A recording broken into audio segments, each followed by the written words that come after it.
आणि ब्रेकनंतर महाराष्ट्र अनलिमिटेडमध्ये पुन्हा एकदा आपल्या सगळ्यांचं स्वागत। तर आत्ताच एक ब्रेकिंग बातमी येते ती म्हणजे एसटी कर्मचाऱ्यांचं उपोषण मागे हटलेलं आहे। कर्मचाऱ्यांचा महागाई भत्त्याची मागणी मान्य करण्यात आलेली असून महागाई भत्ता 34% आता 41% होणार आहे।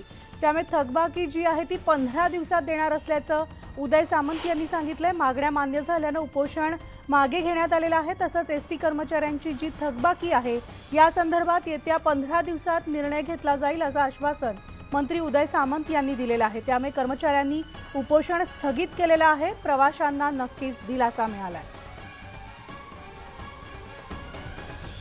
आणि याविषयी आपण सविस्तर अपडेट जाणून घेणार आहोत। आमचे प्रतिनिधी चंद्रकांत फुंदे आपल्यासोबत आहेत। चंद्रकांत, मागण्या मान्य झाल्यामुळे उपोषण अखेर मागे घेण्यात आलेलं आहे। काय आता नेमकं या कर्मचाऱ्यांचं म्हणणं आहे?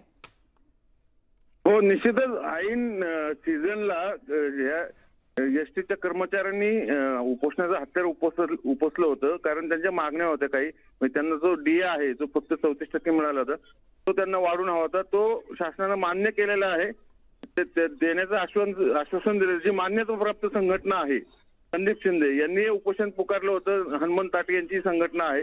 त्यामुळे आंदोलन आणखीन एक आंदोलन चिघळू नये म्हणून शासनाने खबरदारीने लगेच उदय सामंत यांनाही असाइनमेंट दिली आणि आंदोलन त्यांचं मागे घ्यायला लावण्यात, त्यांना मागण्या मान्य करण्यात सरकार राजी झालं आणि अखेर ते आंदोलन यशस्वी त्यांनी स्थगित केलेलं आहे। त्यामुळे एसटीचं जे आंदोलन होणार होतं मोठं ते सुताने होणार नाही, ही एक आनंदाची बाब म्हणता येईल प्रवाशांसाठी। कारण आपल्याला माहिती आहे सध्या सणावारांचा सीझन आहे, गणपती आहेत, एसटी प्रचंड प्रमाणात या काळात लोकांकडनं प्रवाशांकडनं वापरली जाते आणि त्याच काळात जर एसटी बंद झाली असती तर खूप अडचणीचं झालं असतं।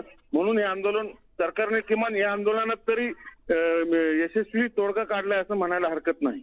निश्चितच धन्यवाद चंद्रकांत या सविस्तर माहितीसाठी।